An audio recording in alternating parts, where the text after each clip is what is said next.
This is the 34th time I'll speak to you from the Oval Office, and the last. We've been together 8 years now, and soon it'll be time for me to go. But before I do, I wanted to share some thoughts, some of which I've been saving for a long time. It's been the honor of my life to be your president. So many of you have written the past few weeks to say thanks, but I could say as much to you. Nancy and I are grateful for the opportunity you gave us to serve. One of the things about the presidency is that you're always somewhat apart. You spend a lot of time going by too fast in a car someone else is driving and seeing the people through tinted glass, the parents holding up a child and the wave you saw too late and couldn't return. And so many times I wanted to stop and reach out from behind the glass and connect. Well, maybe I can do a little of that tonight.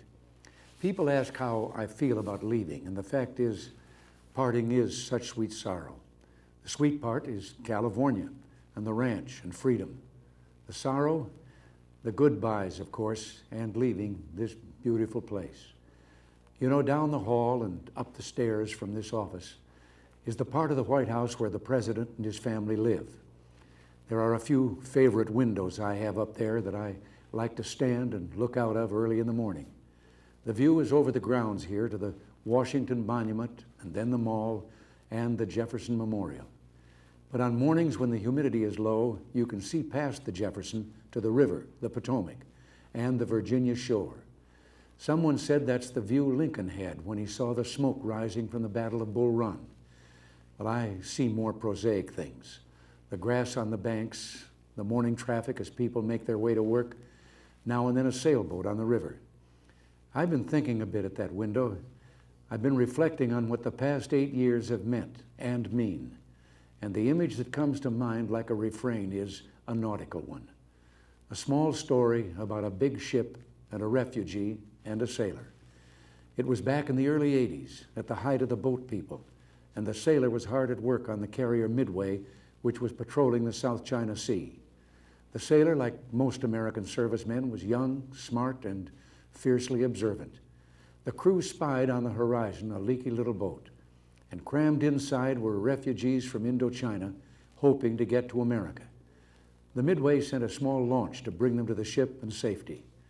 As the refugees made their way through the choppy seas, one spied the sailor on deck and stood up and called out to him. He yelled, "Hello, American sailor. Hello, freedom man." A small moment with a big meaning. A moment the sailor who wrote it in a letter couldn't get out of his mind. And when I saw it, neither could I. Because that's what it was to be an American in the 1980s. We stood again for freedom. I know we always have, but in the past few years, the world, again, and in a way we ourselves, rediscovered it. It's been quite a journey this decade, and we held together through some stormy seas. And at the end, together, we're reaching our destination. The fact is, from Grenada to the Washington and Moscow summits, from the recession of 81 to 82, to the expansion that began in late 82 and continues to this day, we've made a difference. The way I see it, there were two great triumphs, two things that I'm proudest of. One is the economic recovery, in which the people of America created and filled 19 million new jobs. The other is the recovery of our morale. America is respected again in the world and looked to for leadership. Something that happened to me a few years ago reflects some of this. It was back in 1981, and I was attending my first big economic summit, which was held that year in Canada. The meeting place rotates among the member countries. The opening meeting was a formal dinner for the heads of government of the 7 industrialized nations. Well, I sat there like the new kid in school and listened. And it was all Francois this and Helmut that. They dropped titles and spoke to one another on a first-name basis. Well, at one point, I sort of leaned in and said, "My name's Ron." But in that same year, we began the actions we felt would ignite an economic comeback. Cut taxes and regulation, started to cut spending, and soon the recovery began. 2 years later, another economic summit with pretty much the same cast. At the big opening meeting, we all got together, and all of a sudden, and just for a moment, I saw that everyone was just sitting there looking at me. And then one of them broke the silence. "Tell us about the American miracle," he said. Well, back in 1980, when I was running for president, it was all so different. Some pundits said our programs would result in catastrophe.